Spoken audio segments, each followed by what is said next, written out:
Warning: this podcast is likely to contain numerous instances of vulgarity and or profanity, which some may deem inappropriate. If you are of an overly sensitive disposition, stop listening now. Additionally, the podcast will be filled with numerous spoilers throughout, so if you haven't had the opportunity to read, watch, or enjoy the story prior to this broadcast, please do so, before continuing with this episode of Sweet Story Bro. Get ready for action! 3, 2, 1, play! What is going on, everybody, and welcome back to another episode of Sweet Story Bro. I'm so glad you guys decided to stick around, settle down, and get comfortable as I, your host, writer Steve Russell, take us on an enthralling journey dissecting yet another story.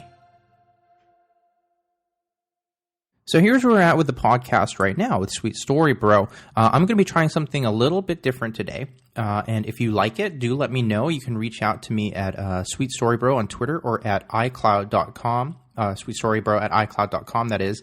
And let me know what you think, whether it's in regards to the previous episodes, what you think I can do better, or more importantly, or most importantly, your thoughts on the story themselves, because I'd really love to start cultivating this sort of community vibe where people get shout-outs, people get their thoughts read out and discussed on air or within the podcast, and then people can reach out to them, and then all of a sudden we're all discussing story, and that's what we're here for ultimately, isn't it? Is discovering all these different elements of stories, what makes things work, what makes things don't work, at least for me on a personal level. And what I'm going to get out of this, not only does it help me as a writer, but it'll also help me cultivate conversation and community amongst all of you guys. And that's one of the main reasons I really wanted to start this podcast, was to start to talk with other people who love story as much as I do. Again, whether it's a book, video game, comic book, movie, TV show, whatever it happens to be, story connects it all. And writers are the creators of these stories, of course. So if you have a thought on the podcast, do share it. I will go out of my way to make sure that I read everything and respond as in due time as well as I can. What I'd love to be able to do is, once we start getting more and more letters through, is opening up this first section to comments and to responses to the previous episodes. And that leads us quite nicely onto this episode's story. The book, as I'm sure you saw from the title when you downloaded, but hey, if you blind downloaded it just to surprise yourself, here it is. This episode's book, this episode's story, is featured on, or focused on, should I say, Poet Anderson of Nightmares. Not of Nightmares, Poet Anderson, which is actually how it reads on the book title, because of Nightmares is above Poet Anderson. Really, it's kind of confusing because Poet Anderson is essentially the brand that is being created here. The book itself is called Of Nightmares. Now, this is actually a transmedia project done by the lead guitarist and vocalist from Blink-182 and Angels and Airwaves, Tom Delonge, who I have a lot of admiration and respect for. I have long been a Blink-182 fan. I am also a big Angels and Airwaves fan, which a lot of people don't seem to be. Sorry, Tom, but that just happens to be the truth, especially in relation to Blink-182. But I, for one, am a fan of both. Honestly, I've always believed in what Tom Delonge has been trying to achieve ever since he started Angels and Airwaves, and Angels and Airwaves has actually progressed and evolved into what has become Poet Anderson. This is prevalent in their music, the songs they're writing about, the themes that they're covering, so much so that the most recent record, The Dreamwalker, which is actually, I think, a really, really good album, one of their best, is all about the stuff that's explored in Poet Anderson. Of Nightmares. And again, there's where the confusion comes into it a little bit, honestly, like calling it Poet Anderson and Nightmares. You got the comic book Poet Anderson as well as the short movie Poet Anderson, The Dreamwalker. Now you really start to see where all this transmedia stuff is coming into effect as it tries to coalesce into one massive entity, one huge brand name, which Tom is actually doing a really good job of progressing with. So much so that he's actually got a film deal off of this book with the company Rat Pack Entertainment, where there's a purported $100 million budget. Now, I mean, I saw that online. That's what he said himself. I don't know how true that is. Things could always change or be inflated for the purpose of the internet. We all know that. Just look at Facebook, where people are only ever showing the best side of their lives in order to make everybody else jealous for whatever fucking reason. But I don't disbelieve that there is film potential in this book. Does it, however, make it a good story? Now, that's the interesting question. That's the one that we're going to be dissecting as we go through the main elements that I took from the book and, of course, the story itself. But, I mean, I felt it was important to really hammer home this concept of the transmedia nature of this project because Poe Anderson exists across so many different mediums: music, film, comic books, books now as well, and even more, I'm sure, if he had his way. He's really, really hammering this home to try and grow this empire as much as he can. It's one of the main reasons that I think the problems came to a head with the other members of Blink-182, which is a real shame because they obviously had their falling out and they got back together after many years because of Travis Barker's near-death experience with the plane crash. And, then they kicked him out again recently. For those who aren't Blink-182 fans, that's what's just happened. But Tom was asked to leave the band because he couldn't commit in the way that they wanted him to, and now he's exploring all these avenues, and they're continuing with Matt Skiba of Alkaline Trio fame with a new version of Blink-182, so I'm very excited to hear what comes out of that. That's neither here nor there, of course, in relation to what we're talking about here with the story. Although that would be interesting to do an episode based on a musical album that tackles a story, like something like Green Day's American Idiot. That would be an interesting idea, actually. And the more I think on it, the more I kind of want to do that. But, of course, if you want me to do that, that's what you got to let me know. If there's a story in an album where you're like, hey, Steve, it'd be really awesome if you guys did that, or you guy did that because I'm only one guy, let me know. That's all you got to do is just let me know. Just tweet me, or email me, or text me if you know me personally. No. Actually, on second thought, don't do that. Don't do that at all. The texting part. Email me and tweet me. That's not a problem. But that leads us on to Of Nightmare specifically. And what I'd like to do is I'm going to actually just read the synopsis of Poe Anderson, taken from Goodreads.com. And I quote, "From the critically acclaimed transmedia project Poe Anderson the Dreamwalker comes one of the most anticipated collaborations in YA literature this year. A thrilling, edge-of-your-seat story written by award-winning musician, producer, and director Tom DeLonge and New York Times bestselling author Suzanne Young. Poe Anderson of Nightmares follows the epic journey of two orphan brothers, Jonas and Alan, who are lucid dreamers. After a tragic car accident lands Alan in a coma, Jonas sets out into the dream world in an attempt to find his brother and wake him up. What he discovers instead is an entire shared consciousness where fears come to life as a snarling beast called a night terror, and a creature named Rem is bent on destruction and misery, devouring the souls of the strongest dreamwalkers to get closer to the waking world. With the help of a dreamwalker, a guardian of the dreamscape, Jonas must face his fears, save his brother, and become who he was always meant to be. Poet Anderson." Now, as I've done with previous episodes, what I'm going to do is I'm going to talk about the cover of the book for a little while and what could be attractive about it to a potential reader. I'm actually holding a copy of the book in my hands right now. I actually bought it off of Amazon, which was a little bit more difficult than you might imagine. They didn't have it in stock for the longest time on Amazon.co.uk, but when they finally did, I was able to get it, procure it, and they sent it out within a few days.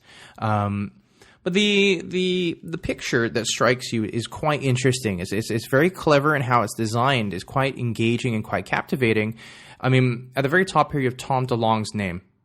And the thing about Tom DeLonge's name is it's not just written there. He has to do something special. The O is represented by a moon with a silhouetted alien-type figure in front of it, just kind of making it his own little staple, his own what's the word I'm looking for? His own stamp on the logo. Because that's what it is. It's a logo rather than just simply a name printed out there.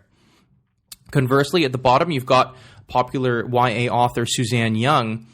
She's a New York Times bestselling author, no less, at the very bottom there. And a little bit about Suzanne Young, because I know I've waxed lyrical a little bit about Tom DeLonge, because I know about his history. But let's talk about Suzanne for a second. And this is taken from the book itself, describing her. Suzanne Young is the New York Times bestselling author of the Program series. Originally from Utica, New York, Suzanne moved to Arizona to pursue her dream of not freezing to death. She's a novelist and an English teacher, but not always in that order. Suzanne is the author of The Program, The Treatment, The Remedy, and Hotel Ruby. Now, you have to forgive me. I'm not familiar with her other work. I'm not much of a YA reader, but I am a Tom DeLonge fan, which is why I think, like most people who were curious by this book, I picked it up in the first instance, kind of to see, hey, what has Tom got here? What is the grand idea that he's going towards, and will it work? What how do his ideas translate into a novel? As somebody who was a writer himself, somebody who wants to turn writing into a career, this very much interested me because I love the idea of a transmedia property. Honestly, I believe that the idea that I'm working on, Temporary, could work very well in much the same way. Said every author ever, I'm pretty sure. But of course, you can always check out my blog, writestevewright.com, and make your own sort of assumptions and make your own conclusions on how you feel about that. First off, though, I got to get my thing fucking published in the first place, so it's a real book, much in the same way as I'm holding Tom and Suzanne's in my hand right now. But back to the cover in question. To look at the main image itself, it looks like a picture of quite an intimidating, scary, skull-faced individual. That would be REM, or REM. I mean, it's all capitals, like an acronym. REM, of course, being rapid eye movement within a sleep context. And this is something that is explored later on in one of its themes and motifs of the book is obviously dreams and sleep and what constitutes as the real. But to look at this book, again, we've got what appears to be REM. But if you look a little closer at the book, you've got individual components. You've got Poet Anderson there. He represents one eye. You got Sam on the other side as well. You've got a little bit of the landscape that is Genesis, as well as the roadways. In the very top, you've got a monocycle there, with who I assume to be Jarabek, one of the Dreamwalkers who plays a donor character for Poet during his engagement in the dream world. Only when you look at the individual components do you see them. When you move the book a little further back, again, it looks like REM. It's a very clever little design. I'm actually a big fan of the cover art of this book. I think it looks great, and whoever designed it deserves a pat on the back to capture so many elements of what the book is about in just one image, you know? Now, above to the right, top right corner, you've got Of Nightmares kind of scrawled on there, and it's sort of like a creepy handwriting. And at the bottom, you have Poet Anderson, a nice logo for Poet Anderson. You cannot mistake the fact that this is the brand that they are building. So essentially on this cover, you've got Tom DeLonge at the top with a logo. You have the Poet Anderson logo. And at the very bottom, you've got Suzanne Young, although thankfully her name is also quite large on the book as well. Arguably slightly larger than Tom's due to the font that's involved. But it's interesting. Oh, here we go. Jacket cover art is by Tom French.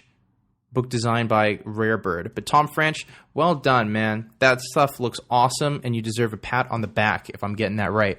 But I'm a big fan of how the book looks. It's very striking. I think if you were to see this on a shop shelf, you would kind of do a double take because of the intricacy of the art where you're looking at it. Oh, that's a cool image. Oh, wait. Look a little closer. Oh, what's that? Oh, a little poet, dude in a bowler hat and stuff like that with his umbrella, his brolly and stuff. It's pretty cool, and it works really well to create an immediately striking image that makes you want to engage with the book. And I've said this on previous episodes, and I know it's kind of not a shitty attitude, but it's one that we live in from a business perspective, is that covers matter. People will make their mind up on whether to pick something up to look over it within, 30 seconds or so of looking at it. Maybe, probably even less, because 30 seconds is actually a really long time to just be staring at the cover of a book. But to choose to engage with the book, to pick it up and read the blurb, I'd love to see the data on that, to show the supportiveness of my comment. I know that doesn't really make too much sense, and I do apologize for that, but that's that freewheeling stuff I was talking about at the top of the podcast. To pick up a book, a video game, a comic book, or whatever, you engage with the cover first and foremost. If the cover doesn't leave any sort of impact on you or mark on you, you're not going to read the blurb, and then you're probably not going to read the book. An important cover matters. That's why I think you see so many independently published books or, self-published books, vanity projects, if you will, that suffer straight out the gate because the content may be good, and that's a big may for a lot of self-published books. No offense, guys, because I myself was contemplating self-publishing for a long time, but self-published books tend to have really, really shitty stock art or really, really poorly designed art on the cover of their books. And it's enough to make a lot of potential buyers click off in the first instance, especially if it's online where there's a plethora, a goddamn cavalcade of other books to choose from. Why would they choose yours if it doesn't look engaging in the slightest? Poet Anderson doesn't do that, and it's one of the first things that it does right straight out of the gate. Now, one thing about the pacing of Poet Anderson is that the first 50 or so pages are actually fucking relentless. Like, it bombards you with information, okay? And that isn't necessarily a good thing, as you might perhaps think, you know, in terms of world building and things like that. Like, oh, we want to get established within the world as quickly as we can. Feedback I've been getting recently for one of my short stories, Shell, is that you should always try and start the action as soon as possible. So I've been rewriting in order to incorporate that. And Poe Anderson sort of does that. We really get into it very, very quickly. But honestly, I don't know. I think that's actually to the detriment of the story. Given that's the first in a series of what will potentially be a trilogy, I think they could have taken a little bit more time to pump the brakes a little bit, to slow it down, and just world build a little bit more. And this would have definitely helped with specific character relationships, which we'll go into in a little bit. I mean, we are literally bombarded with shifts in tone, whilst the book is still essentially world building and grounding this sense of where and when we are.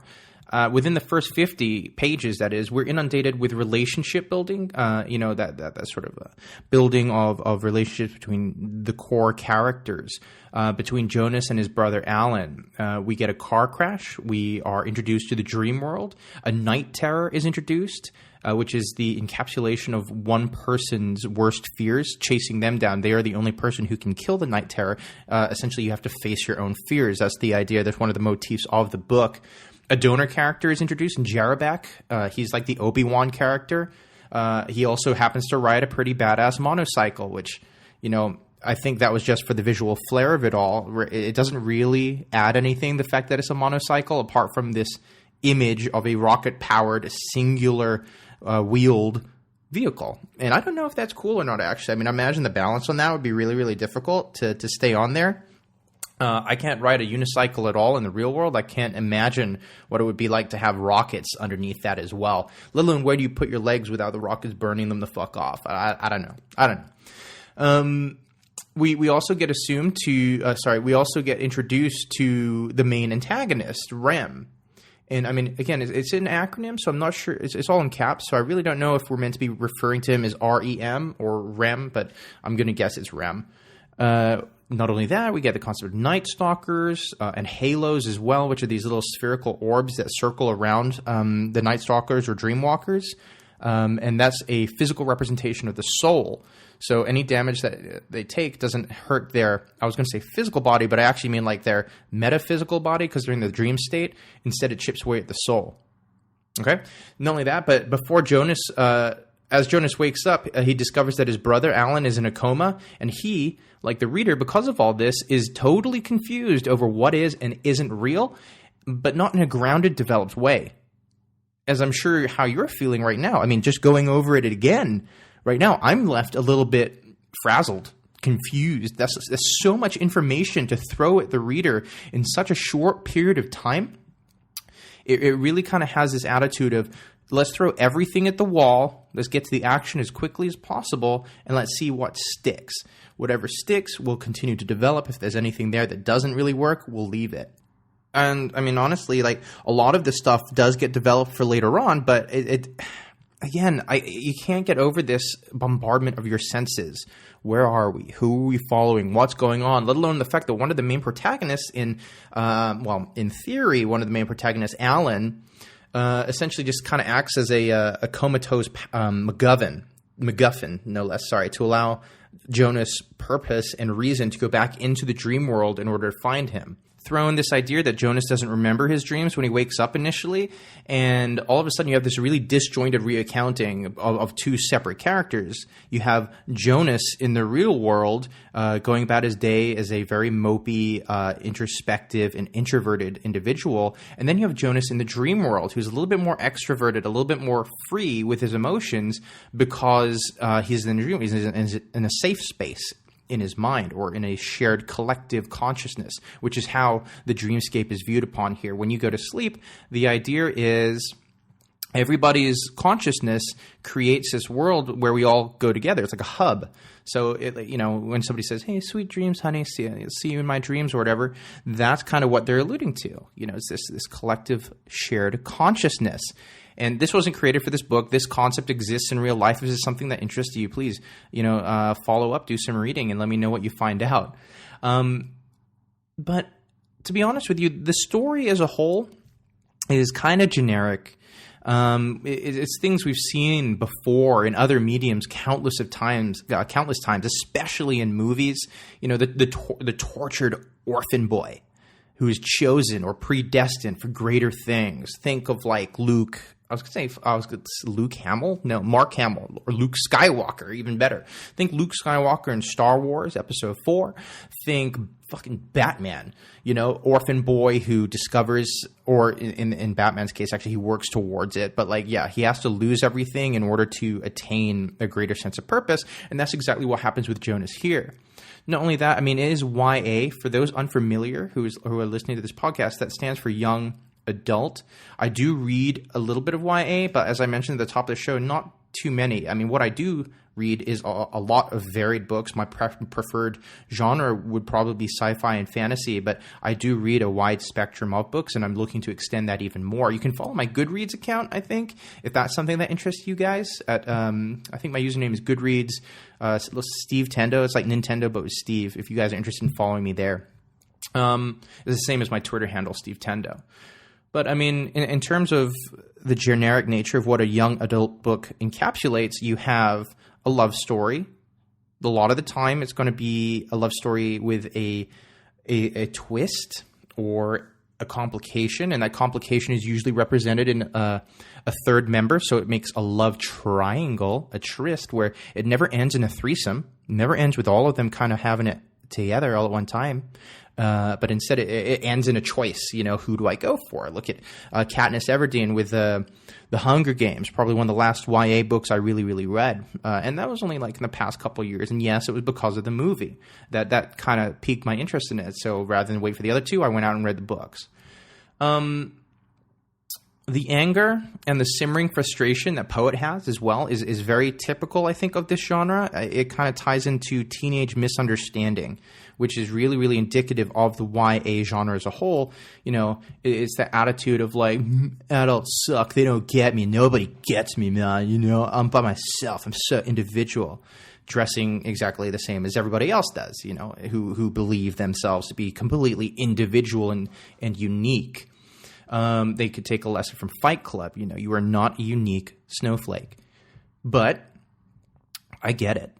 I get where they're coming from with this. You know, we all went through that, and if you're going through it right now, hey, have fun with it, man, because you're going to come out the other side and realize, oh, yeah, we all have those problems. We all have these inner conflicts and inner monologues that get us down or pick us up, depending on how we feel on any given day. You know, teenagers like to feel misunderstood, and in a lot of cases, teenagers are misunderstood.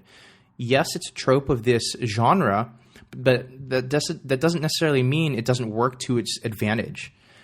The problem comes when the character embodying this kind of concept is a whiny little bitch. And that's kind of what happens with Jonas. His character as a whole is somewhat unlikable because of his teenage petulance. He literally is a whiny emo douchebag. And it's kind of weird to say because that whole scene, you know, Scene Kids and things like that, that's, so 2000, whatever the fuck. But like, this exists within this book. And it shouldn't be too surprising considering that Tom DeLonge was one of the guys to really start the floppy fringe movement, I think circa 2003, when he dyed his hair black for Self-Titled. I told you guys I was a fan. I told you. But it does leave me with this kind of impression of who's the target audience? Who's it meant to be for? The obvious answer, again, would be YA. I mean, as a category, if you were to find this in Waterstones over here in the UK, or I guess Borders, or wherever in the States, where would it be categorized? Where would you find this with others of its ilk? The answer is YA. But the language and situations that they find themselves in, especially later on between Sam and Jonas, really kind of suggest otherwise. Like, not in terms of like, oh, this book has adult situations, which it does have. More in the case of the language. Again, my experience with YA literature, not as wide as with other books and other genres, but enough to kind of know that the language used isn't necessarily indicative of what you can expect. And I've got a quote here just to give you a little bit of an example of this. And I quote, and this is just to give you a little bit of context, this is taken from the very beginning of the book. In his first experience in the dream world, he appears out of nowhere on a train heading to who knows where, and there are two other people with him, his friends called Sketch and Gunner, only he doesn't know that they are his friends because, as mentioned earlier, he doesn't remember his fucking dreams every time he wakes up. You know, kind of like in real life with a lot of us. You wake up, you don't remember. Not all of us are lucid dreamers. Those who are aware that they are dreaming and so can manipulate and control their dreams. That's what a lucid dreamer is, and that's one of the major things explored in this book. Back to the quote, though, and this is Sketch talking, okay? And I quote, "Yo, poet," Sketch said, nodding at Jonas. "Gunner just threatened to skull fuck me. Aren't you going to say something? You're supposed to be my knight in shining armor." End quote. It's that kind of language and that sort of situational humor that's very, very Tom DeLonge. If you know him from Blink, and again, this is where inflections of his personality are seeping through into the story. I can easily imagine him coming up with the concept and then giving it to Suzanne to just flesh out, you know, and, you know, him giggling when he's like, yeah, say that he skull fucks him or threatening to or whatever. And there are other examples in the book where instead of just saying, for example, I love you, they write, I fucking love you so much. And I'm not, you know, I don't care about bad language. This podcast comes with a warning about bad language because I do just happen to swear when I'm talking, and I don't mean it in a mean sense or anything like that. It's just part of my common vernacular. That's just how I express myself. And I suppose that's sort of what they're trying to do here. But it is enough that I think that it could bother a few readers to a point where it's either really noticeable, where it stops feeling natural and organic within the world, where it's like, oh yeah, people just kind of drop profanity here and there, to, oh, they're crowbarring in another fuck. Okay, cool, I'm with you, or shit, or whatever it happens to be. And at that point, it becomes disingenuous. And as soon as you can tell it's disingenuous, the reader knows. They know. They're smart, you know? Don't think that they're not. There's actually a really interesting quote from Tom DeLonge taken from an interview on Fuse.tv, the website Fuse.tv. And the question was, with this book, your protagonist is a young boy. The Poet series started with the animated film. Who are you writing this for? Is there a particular attraction to youth? Which is on an odd way to phrase the question, Mr. or Mrs. Interviewer. Attraction to youth, but I guess that's talking, of course, more in the sense of like, who is your core demographic, or what are you doing to try and grab them? And his answer is illuminating, I think, in terms of how it's written and the style that it's going for. And I quote, "Poet Anderson is going to be for everybody. Is going to have the same kind of art of Harry Potter or Twilight, where youth get into the books, but then adults get into them too. It's got the Twilight-like love story that people like. They're going to find that here, but the adventure and action parts of this franchise are like Star Wars. It's really violent. There's a lot of profanity. It's action-packed. It's really stylistic. Those are the types of element that put all the men to the table, boys and men. The goal was to create something that appeals to everybody. It wasn't easy doing that, but I think we did." End quote. And of course, it's up to you as the reader to decide whether Tom and Suzanne really did achieve that. I mean, a couple of things in that quote completely relate to what I've just been talking about. You know, the profanity, the stylization of it all. The fact that he's actually talking, he's dropping Harry Potter and he's dropping Twilight into the conversation. And even though I kind of see elements of that, because again, who is an orphan boy who grew up to be predestined or go on to greater things? Well, Harry Potter, of course. But the Twilight thing is missing that menage a trois, that threesome element, that love triangle element to it. It's just not there. It's a very two-way relationship. They find each other, and that's kind of it. It's very, very straightforward in the way that a teenage boy would probably love a relationship to go with the crush of their dreams in high school or whatever it happens to be. And I mean, he's talking about certain moments that happen through the book. You know, random situations, in my opinion, seem to occur literally just for literary visual flair. A key highlight of this is something like the gravity race, which happens midway, maybe 3/4 of the way through the book. The gravity race is a really fun scene. is very, very well written in the sense that you do get a flair of what's going on. It sounds very awesome. You can really picture what's going on during it all. But is it necessary? I don't. If you were to read it, I think you'd agree that despite the Dreamwalker interaction with it and the introduction of a main character like a gun kind of smuggler guy, they could have rewritten that into something else. The gravity run scene, the gravity race scene exists for a cool race scene, a la Star Wars Episode 1, The Phantom Menace, the best Star Wars movie. I'm sure you can all agree. And before you go crazy, yes, I am joking. It is, of course, Episode 2 is the best Star Wars movie of all time. That or the Droids cartoon series. Everybody knows that. But, I don't know. Again, there is... It's a cool scene that just seems to lack a real purpose within the narrative, and so ultimately it can be cut out. I mean, you have Jonas racing down where if he wants information about his brother, he has to win the race. It's a race to the death, so all the other pilots are dying around him. And he does this really cool thing where he goes all the way up. There's a vertical race ramp, and as he's coming down, he cuts the gravity, so he free falls over the heads of the other racers and then slams it on the last second to reconnect to the track. And it's a really, really cool idea. It really paints the picture in your head. But again, it's all kind of for nothing, because at the end of the scene, he dream tunnels his way out back into the waking world because he can control when he wakes up, unlike other dreamwalkers who don't have that privilege. They just wake up when they wake up. Or just people within the dreamscape. And not only that, it kind of goes from like scenes that are fun, but ultimately you don't really need to have them in there at all, to scenes that are completely contrived. Like really, really force contrived coincidence in order to keep the story going. A good example of this, at the very, very start, there's a kindly nurse. There's a nice nurse that's helping Jonas out whilst his brother is on the life support machine, still in his coma after the car crash. And she's the only one that pays Jonas any kindness. She brings him food. She lets him sleep there. She can get away with it, things like that. Just a nice, kind-hearted soul. One-dimensional because she only exists within this first part. However, she's also pretty integral because she's the one that tells him about Dr. Moss's Sleep Science Center. And the Sleep Science Center is actually doing, wouldn't you know it, trial runs on people in comas to try and help them. Isn't that handy? That's cute. That's pretty handy. And here's a quote, direct, I'm not supposed to offer referrals, but this is for a medical trial. They specialize in cases just like your brother's. End quote. I tried acting that. I don't know how good it was. I probably won't be getting any Oscars anytime soon.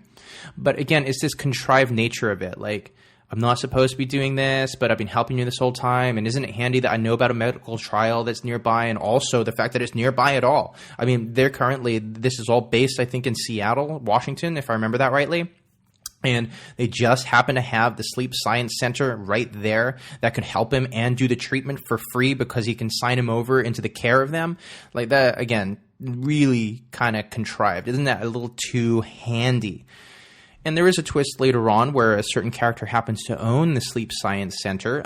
But even then, he's not responsible for the nurse telling him about it in the first instance, even though he is responsible for the transfer of Alan's body or comatose body into its care over there eventually with Dr. Moss. I mean, again, the eventual payoff doesn't tie into that initial setup with the nurse because she doesn't exist past this setup, past this very kindly act. And so it just kind of comes across as too convenient. Way too handy. And it just doesn't wash. It doesn't feel real because of that. There's a lot of telling in this book. I was going to say show. In this book, there's a lot of telling of information rather than subtle showing or inferring. And this is a great lesson for me, going back to redrafting temporary as well. Some people can get away with it.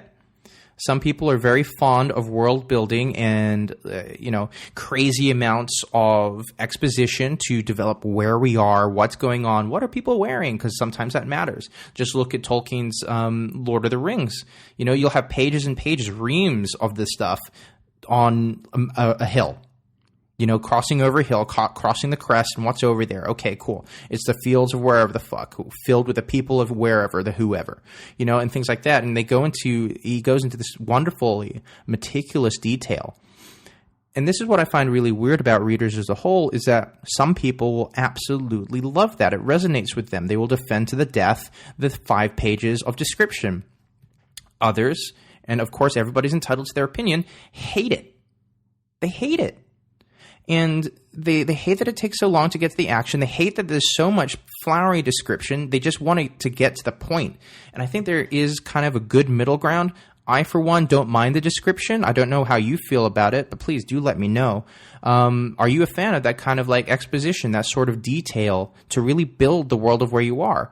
I think this is part of what was missing with the beginning of this book. Not enough detail, too much dropping you into the center of the action and just not letting go until he comes out of the dream, which is 50-something pages later. And that's a huge chunk of time and dedication to commit to something without really knowing or appreciating where you are in the first instance.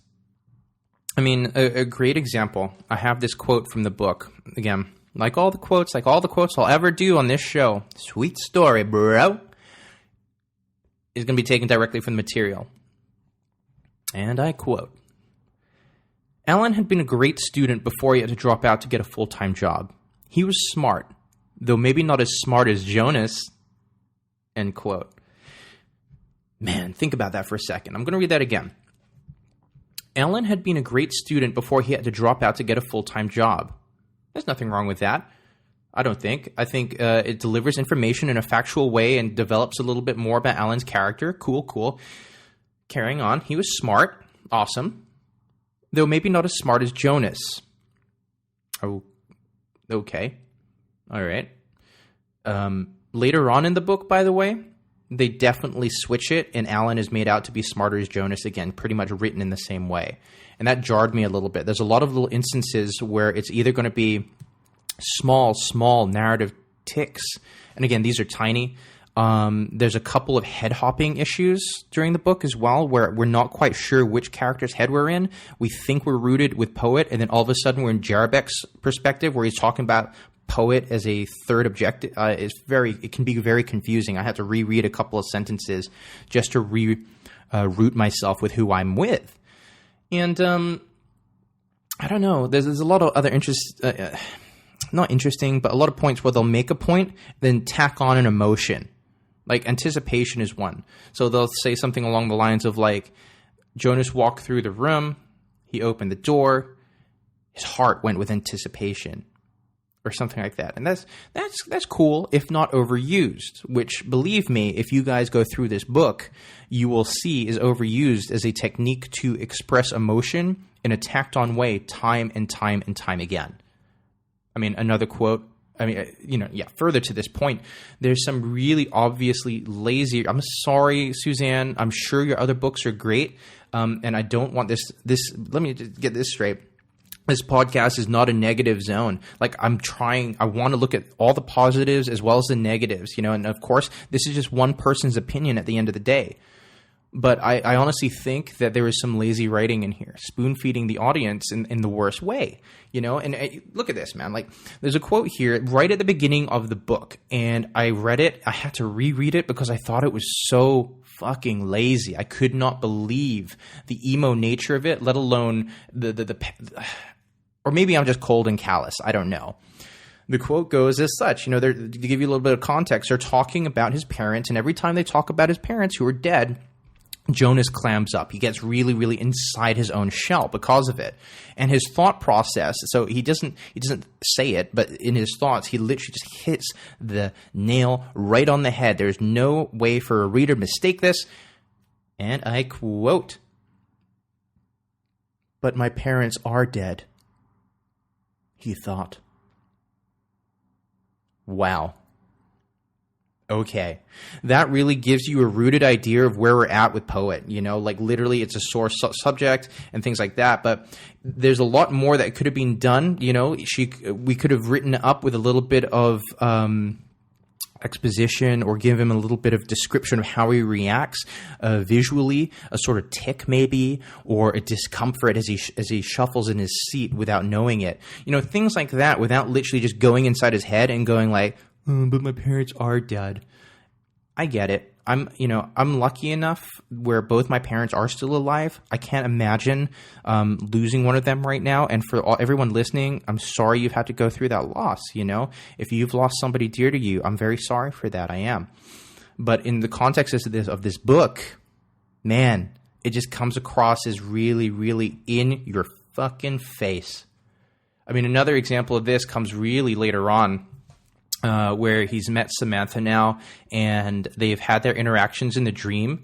But of course, as I said, Jonas can't remember the dream stuff. So he's talking to her as though they don't really know each other, yet there's this sort of feeling between them. They kind of, well, she remembers, but he doesn't for whatever reason, despite his apparent power as a poet versus a dream walker.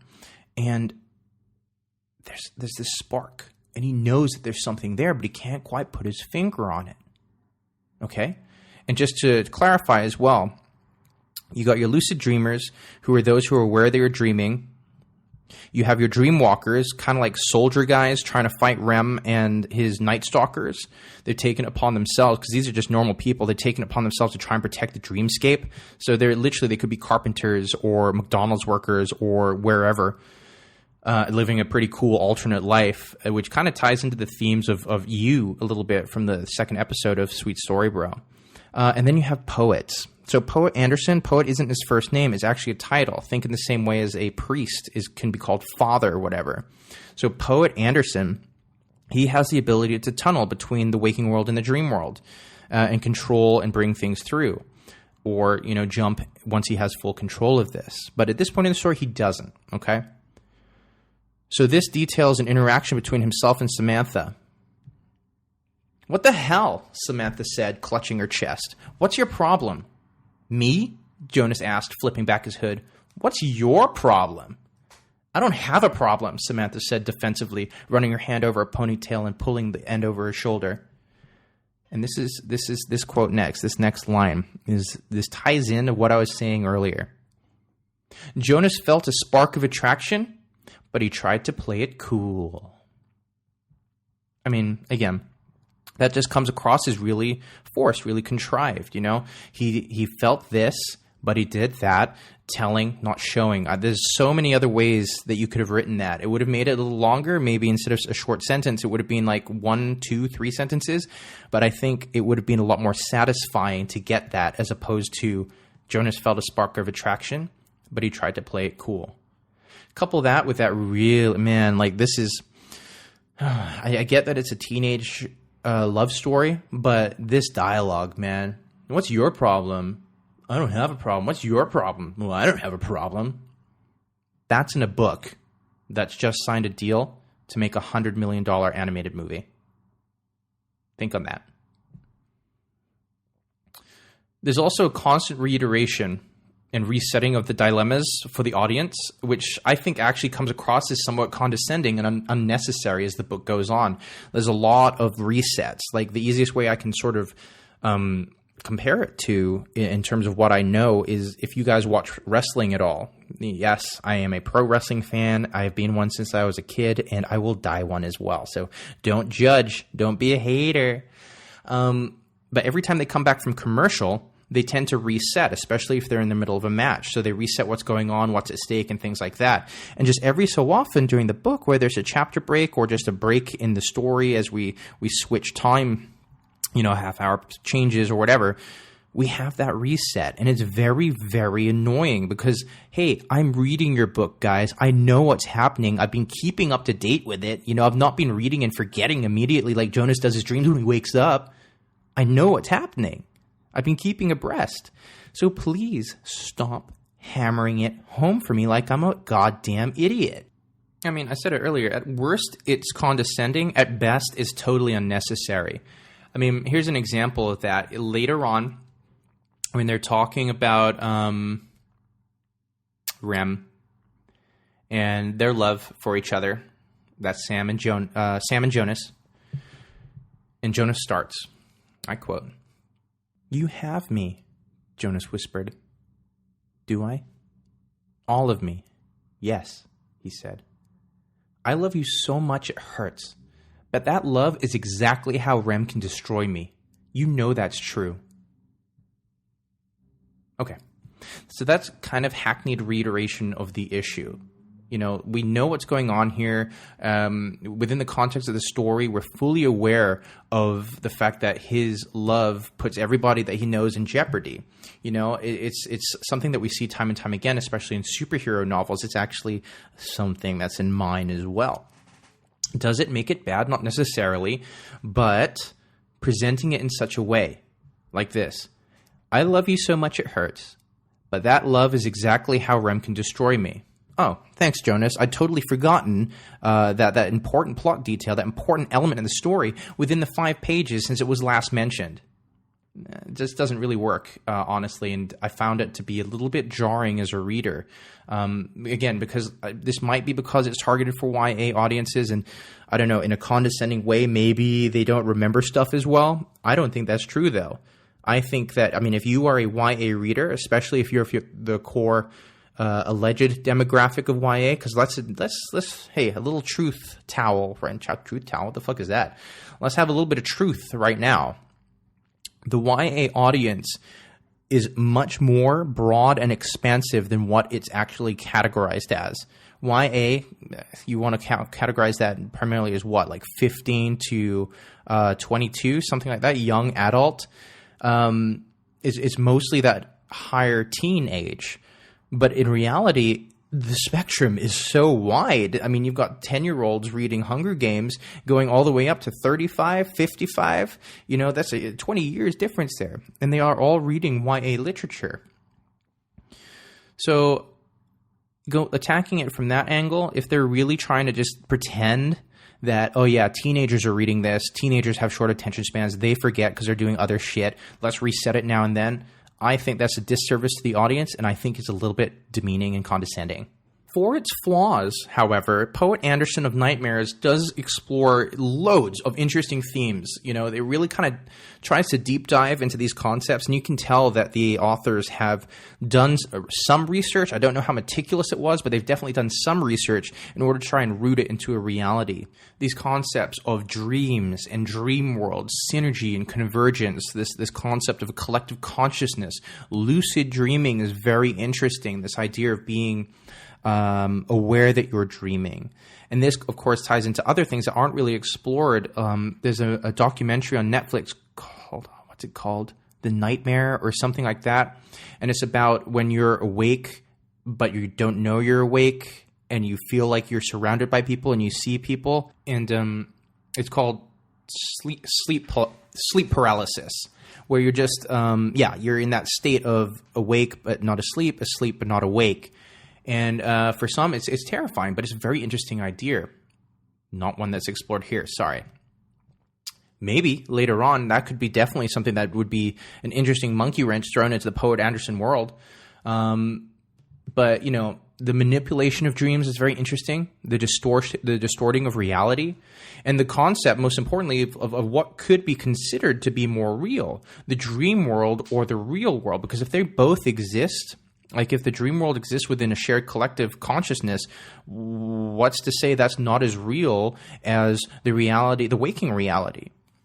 You know, for example, Jonas doesn't remember his interactions with Sam in the dream world whilst they're in the real world. So they have one relationship that exists within there that's a lot closer and a lot more sexualized, going off their teenage hormones and their teenage love and lust for one another. And that does affect their real world relationship because Jonas doesn't remember who she is. And so they're passing each other in high school and stuff like that. And she's getting pissed off because of it. His apparent ignoring her. And really it's just this sort of misunderstanding. But the question becomes, which is more real, the dream relationship or the real relationship? Because once that they're able to kind of combine the two, they're then on their way, of course, to having a real relationship with one another.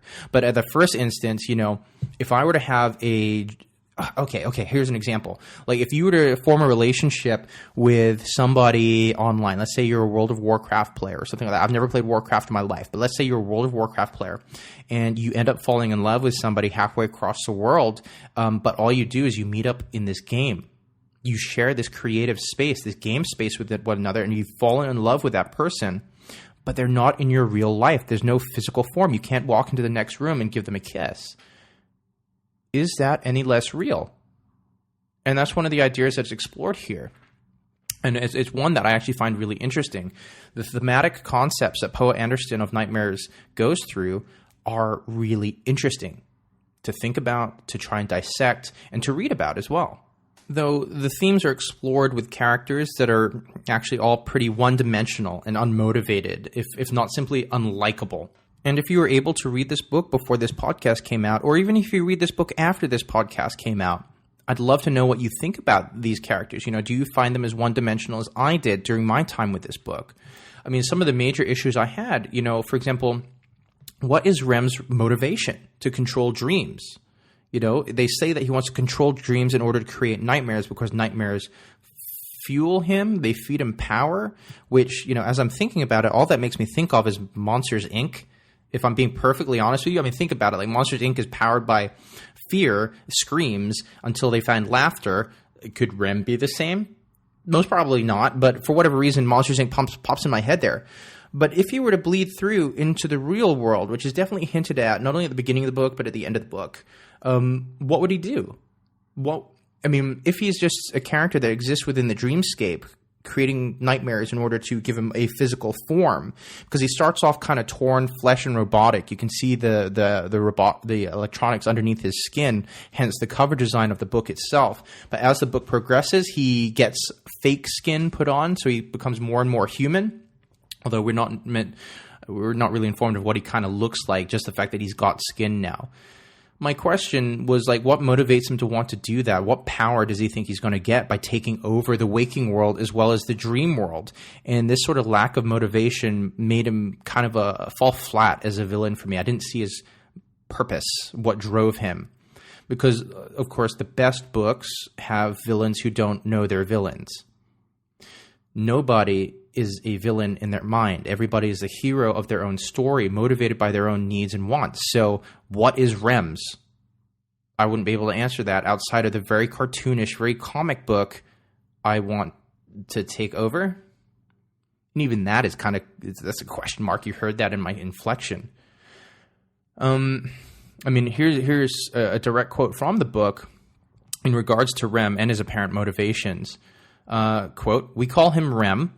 The Dreamwalker shifted his eyes to Poet, and he creates nightmares, powered by the evil and discontent they cause. He devours souls, and some," Jarabek added, "are strong enough to bring him into the waking world. That's a story for another time." End quote. Which is, again, that's a huge cop-out, hinting at future stories and books rather than dealing with a narrative that we're actually currently involved with. It was, again, a jarring sort of like handbrake of a sentence where it's just like, no, tell me more. I want to know more about that now. If that's not going to be the story, why are we even talking about it? You know, you're hinting towards potential future books that may not even pan out. I mean, let's be honest. Tom DeLonge has enough money and bankroll behind him, thanks to Blink and his Angels and Airwave projects, that he can subsidize this. But if you're writing a short story, as I've learned recently again, you can't leave unanswered questions, and they need to have a resolute resolution. And I don't think postulating a question like that with no intention to answer it within the first book is good practice. But hey, you may feel different. But what about his Night Stalkers? You know, these guys are described as, quote, damned creatures. Their souls have been absorbed, leaving an absence of light, a negative balance. And these Night Stalkers are kind of like the anti-Dreamwalkers. They have halos, which are black and slimy, circling them to protect them, but their elements of who they were are gone. They're kind of empty husks controlled by Rem. That's why he has his Night Stalker army. Because initially, my confusion was, are these people who are sleeping who've decided to join Rem in the way that the Dreamwalkers sleep and decide to fight Rem? as a dream walker, those who are awake and aware within the dream world. So, I mean, is this a choice? Are there people out there who are like, I want to be a dream walker? Or, sorry, I want to be a Night Stalker. I want to fuck shit up, side with Rem, take over the world, and then I'll have my revenge against everybody who made fun of me. I wasn't really sure about the motive of them. But then, are these people who have been killed? You know, their souls sucked in the dreamscape. Those who have been killed within the dreamscape die in the real life, apparently. And yet here we have empty husks of people who are now soulless and so fight for Rem or are controlled by Rem. And the immediate question that comes from that is what happens to their physical form? So if they die in the dream world and they're meant to die in the real world, how is it then that their dream world husks still exist to fight on the behalf of Rem? And of course, what happens to their real life body? Does it start decomposing, or what? Is it just a complete disconnect? It's for me, that was kind of confusing. I might just have it totally wrong. And if you're able to answer that for me, having read the book, please email in sweetstorybro@icloud.com or tweet me to explain it. And we can talk about it in a catch up on a later show, like during the letters segment or whatever, the email segment. Letters. Who's going to be posting physical letters to this podcast in this day and age, man? I don't know.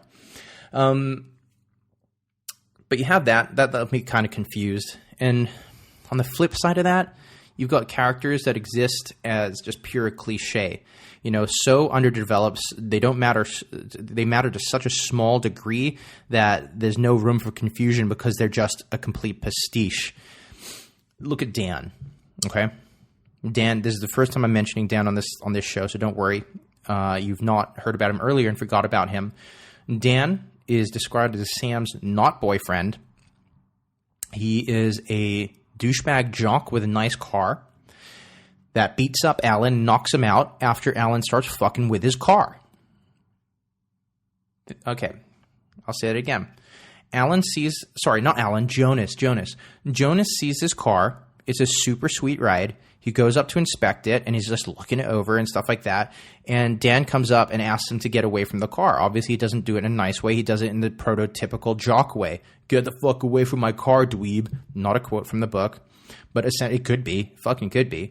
Get away from the car. This then escalates into them having a fight and Sam getting in between them, and then Jonas getting knocked out and then slamming back into the dream world.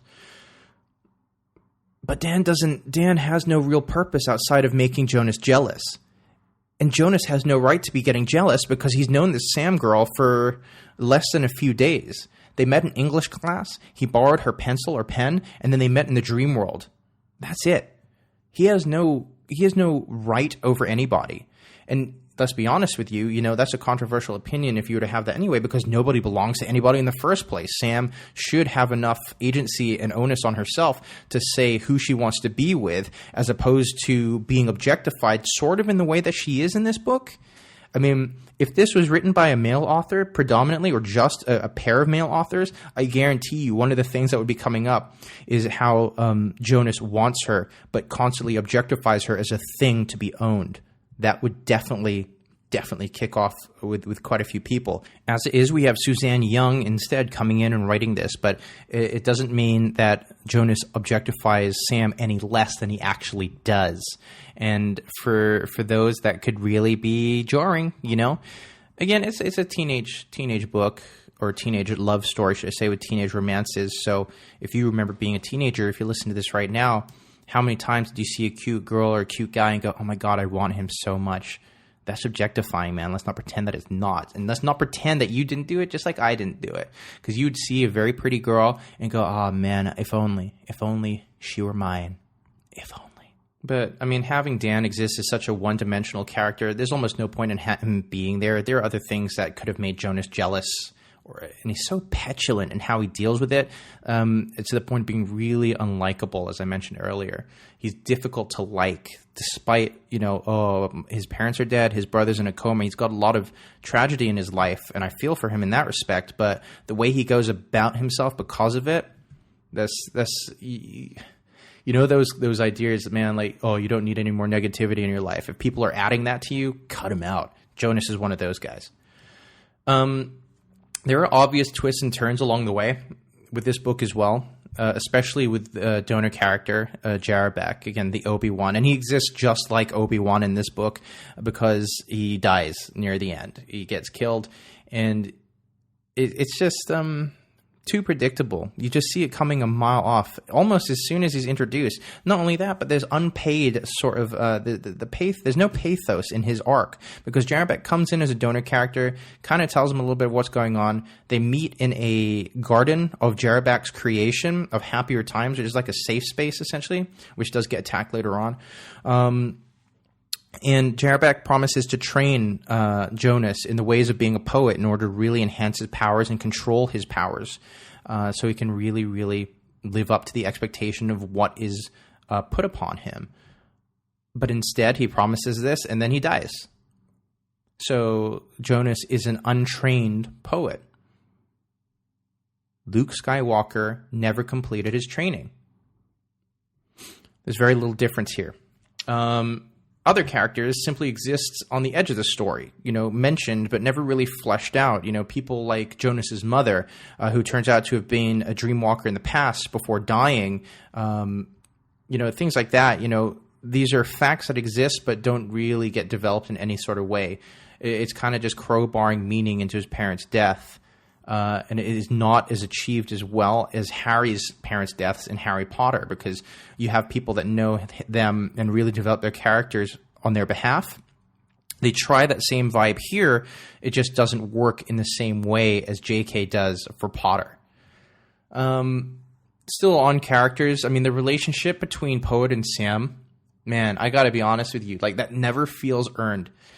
Just like one of my points earlier where we're told things rather than shown or developed, this is one of those elements. We're told that they have fallen in love. We are told constantly that, oh, he loves her. He knows that she loves him. In fact, that happens later on, is he knows that he loves her, or maybe not phrased in those exact words, but it was very bold to have that attitude as a 17-year-old or something like that. I know that you love me. Trying to go all Han Solo with the I love you, I know. But it never comes across the page as love, especially given the short period of time they know each other. And one could make the argument that they fell in love in the dream world. They know each other longer because of their time in the dream world. That doesn't fly. And here's why. It's because the dream world kept being forgotten by Jonas when he woke up, so all they had was a real-life relationship before they finally were able to coalesce, where Jonas actually told her the entire story of what's going on. She had to remember when she woke up, in turn turning out to be a dreamwalker, lucid dreamer, and then she had to write it down and then tell Jonas what happened in the dream. Man, that's a long way around. So it's not like they're having double the time together, where they're in the real world and then in the dream world, thus justifying and building upon the relationship. No, it's not like that at all. What they have is not love. What they have is teenage lust, and they have a lot of it. And this is perfectly encapsulated in the time when they actually do finally have sex together for the first time before they go off to war. And it's satisfying in the sense of these two characters obviously have a physical attraction to one another and they're finally expressing it, but it's not satisfying to call that love. That doesn't work for me. This book, it has some genuinely strong imagery and action sequences throughout. I'm not going to take that away from it. It's the one word that constantly came up as I was reading it was fun. These were fun worlds to be a part of, especially the dreamscape, where anything can happen as long as it's within the power of your imagination to create it, as long as you're aware. Again, if you were just like a regular person and you're asleep and you're within the dream world, you don't know you're in the dream world. You just think it's a dream.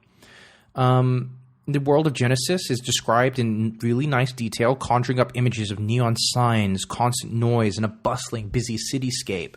Images of Hong Kong or Neo-Tokyo and things like that, of that nature, are painted for us. And I think, honestly, they did a pretty good job with that. Here's a quote actually taken from an interview with altpress.com in relationship to the world building itself. The question was, tell me about the look and feel of the dream world in The Dreamwalker. That was it. Tell me about the look and feel of the dream world in The Dreamwalker. And Tom DeLonge's answer was this, and I quote, "The goal was to have a place where nightmares, science fiction, fast-moving violence, and landscapes and wondrous magic can all happen in one place. I wanted the dream world to look like Blade Runner, What you don't see in the trailer, which is the main thrust of the books and feature film, is the Dreamwalker. All of this concept art we have sitting here in the studio, those are Dreamwalkers, which is what Poet eventually becomes. End quote. You can definitely see the influence of Blade Runner in terms of how the cityscape is portrayed and written about in this book, and it elicits a really, really nice image for these characters to exist within. There's actually a really nice balance between how much time is spent in the real world and the dream world. I think that's actually almost a 50-50 split, if not slightly more in favor of one to the other. And even then, we're talking about like a 60-40 split. I think they balance that really well, so we don't feel like we're too long in one place, itching to get back to the other at any point during the book. Concepts like the night terror, which I touched upon earlier, are an interesting one, but not deeply explored that much, especially in how Poet ends up dealing with his night terror. I mean, it all kind of gets to a head, as you might imagine, where he has to face his fears, and this happens after Jarabek gets killed. He's on the highway after being gunned down by Night Stalkers and being chased by the night terror. He turns around to face the beast that encapsulates all of his fears that he's had ever since his parents passed away in Alan's car crash, which triggered it all. And then he uses his umbrella to slice it in half. That's right. He uses his umbrella to slice it in half because the armor that Poet has, and I say armor very loosely, the costume that he has within the dream world, for whatever reason, is a tight suit, a black suit with a skinny black tie, a bowler hat, and an umbrella. And this ties into the real world aspect because he takes his brother's job as a doorman at the Eden Hotel, which is actually the Eden Hotel turns out to be a hub for a lot of dreamwalkers. The owner of it happens to be an ex-dreamwalker who had a relationship, not a physical relationship, but had a relationship with his parents. His mother used to work at the Eden Hotel, and so all this kind of comes together in a really, really handy way. But it's explained nicely because it turns out like Jonas got the offer to work at the Eden Hotel kind of predicated off of this past history with his mother working there as a maid. And then once the revelation comes out that Samantha's father, Alexander, owns the hotel, well, it all kind of it stops being coincidence and starts becoming planned. The plan comes together. It's an obvious revelation. Truth be told, there's nothing in this book that's going to surprise you if you've been reading sci-fi or YA for a long time, or even if you've been watching a lot of these movies. There's nothing in here that'll really take you by surprise. But the Night Terror only features maybe 4 times max in this book, and then he just gets chopped in half as soon as he turns around and realizes what he needs to do. It's a very, very quick turnaround from being scared and not in control of your emotions and powers to, oh yeah, I'm a poet, I now have electric eyes and shit, and I can take you out with my umbrella, no problem. It just kind of felt like a missed opportunity for a really, really cool fight scene where he has to face his problems head on and deal with it with a real slugfest. Because if you had to fight the embodiment of all of your fears, I don't think you'd do it with one quick fucking samurai swipe with an umbrella. That's honest. That's how I feel. The final battle, which it all comes to a culmination of Rem versus an army of Dreamwalkers, helped by Molly from the Eden Hotel and people like that. She's able to accrue a small group of people, and there's a specific room within the Eden Hotel where they hook up IVs and stuff so people can go into a deep sleep-like state in order to participate in this battle. They're not able to get that many people, about 12 or so, in relation to the hundreds and hundreds of Night Stalkers that Rem has at his disposal. Now, the final battle is pretty engaging. It happens in a place called the Grecian Woods, which is where his mother actually died years and years ago. And honestly, it's a highlight of the book. Despite the odd, to the point of stupid decision that Rem has near the end of it, where he chooses to walk away from a distracted poet rather than killing him or taking him or whatever, as well as... I don't know. It has numerous character deaths that lack any sort of emotional attachment for the reader. People like Gunnar, and there's a couple of Dreamwalkers that, although they get names earlier on, still exist as one-dimensional. So when they die, it doesn't really matter. These are people like Flint. There's a British lady, Camille, who was introduced earlier in the real world, which is kind of the precursor for the fact that there is that room there.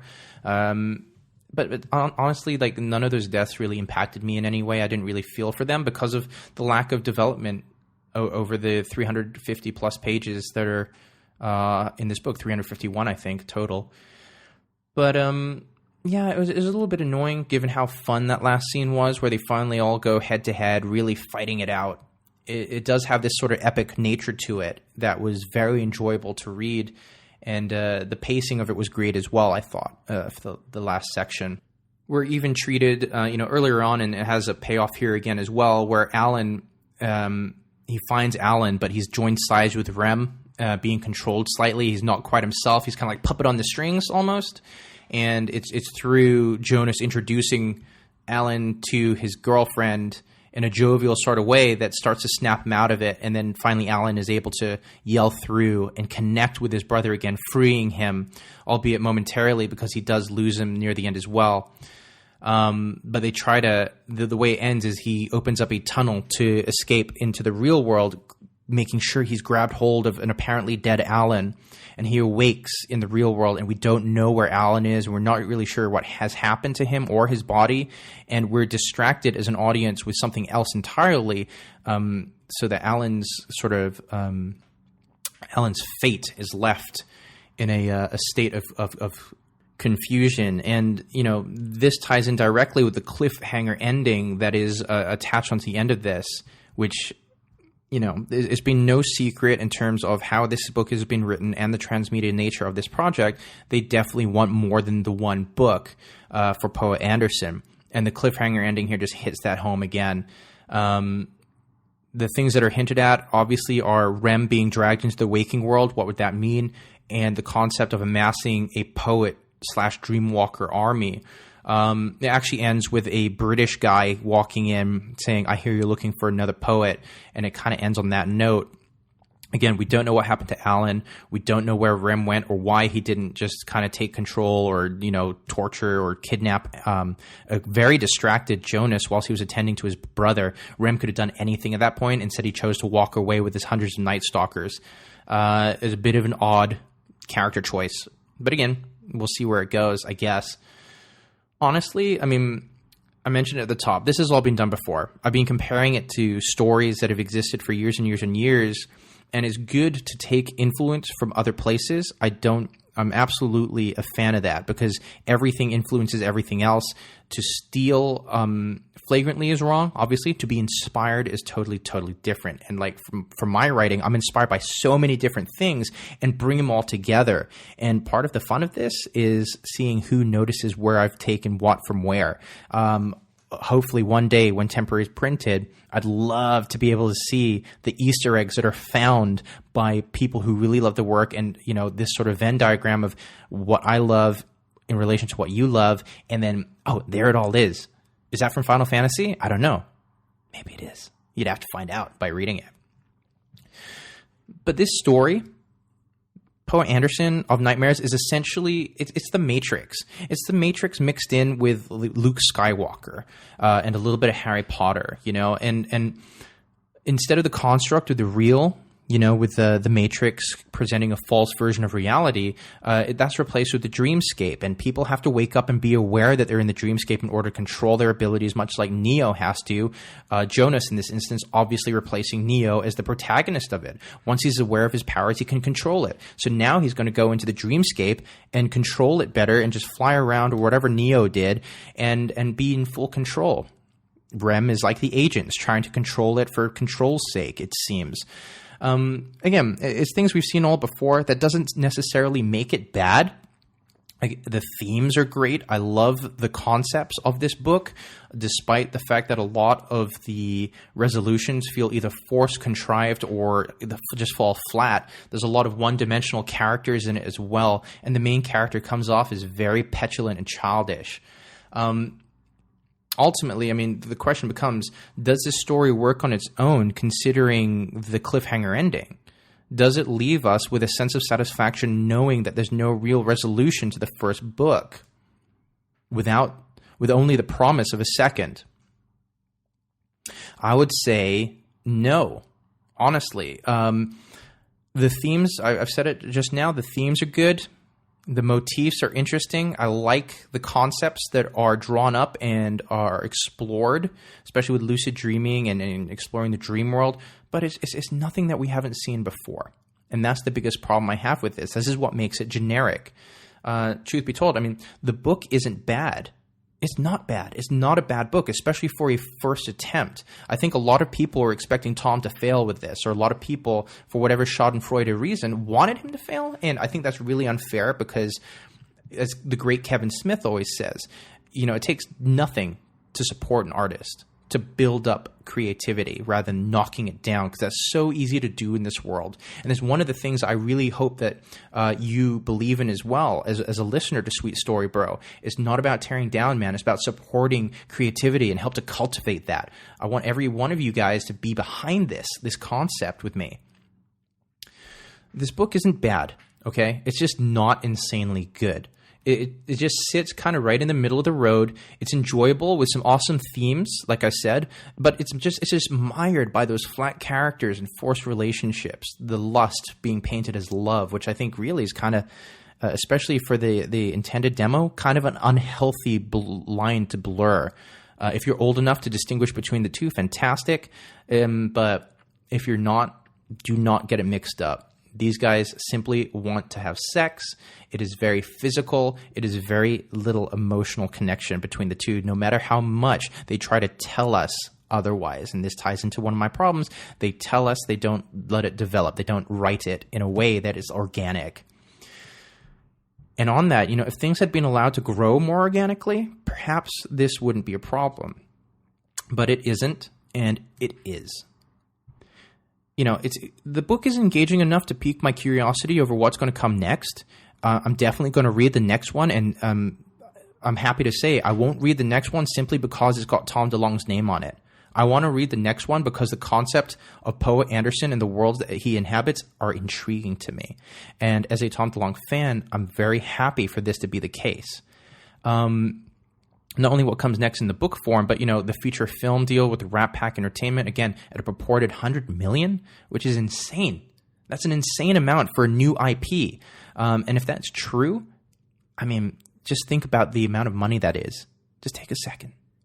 So much money for a new movie on an unproven IP. The book has been out. I don't know what sort of sales numbers they've been having, but I mean, it's published by Tom DeLonge's own publishing part with To the Stars. It's got it on there. It's distributed by Simon & Schuster, but I believe it's just published by them themselves. Again, if I'm wrong, please email in. You guys would probably know better than me. If you know that off the top of your head, do correct me. But ultimately, and this is no bad thing because sometimes things have to go through this little growing pain, this definitely feels like the first in a series. And that's not necessarily a bad thing. It's still finding its feet. It's still figuring out what works and what doesn't work. And ultimately, the issue with this first book ties in beautifully with its main character. Poe Anderson of Nightmares suffers from growing pains, much in the same way as Poet himself does. It's part of teenagedom, it's part of teenagerhood and adolescence, is finding out who you are. And this book perfectly encapsulates this. This is a first idea explored in a very interesting way that falls flat in a lot of key areas. But the question ultimately becomes, you know, is this story too sweet? And I don't use a rating system. I'm not going to grade it between 1 and 10 or 1 and 5. This is simply going to fall into officially too sweet or not sweet enough. And honestly, despite the strong themes, the cool concepts, the imagery that it evokes, and the influences it takes, I can't overlook the flat characters, the forced relationships, the contrived conveniences. It's just too generic. It's almost too lazy. It's an enjoyable book. If you're within a certain age range, I think you'd really, really love it. And I almost don't want to, but I say that this is just not sweet enough, in my opinion. If you're a big Tom DeLonge fan and you're curious about what he's creating here, by all means, give it a read. If the concepts of sleep and dream worlds and shared collective consciousnesses. If I mention those words and you're like, oh shit, that sounds really interesting, give it a read by all means. It is not bad. It is just okay. I look forward to see where it goes from here. So yeah, the official ruling is that it's just not sweet enough. And that's my honest opinion on it. And if you feel different, hey, man, like I said, just email me, tweet me. Let's get a discussion going. That's what this is about. It's to encourage reading. It's to encourage playing. It's to encourage engaging with story and talking about things that we love together. But that's going to do it for this episode of Sweet Story Bro. Thank you so much for joining me for it. It's been quite a long ride, I know, but an enjoyable one as we've been ripping this story apart.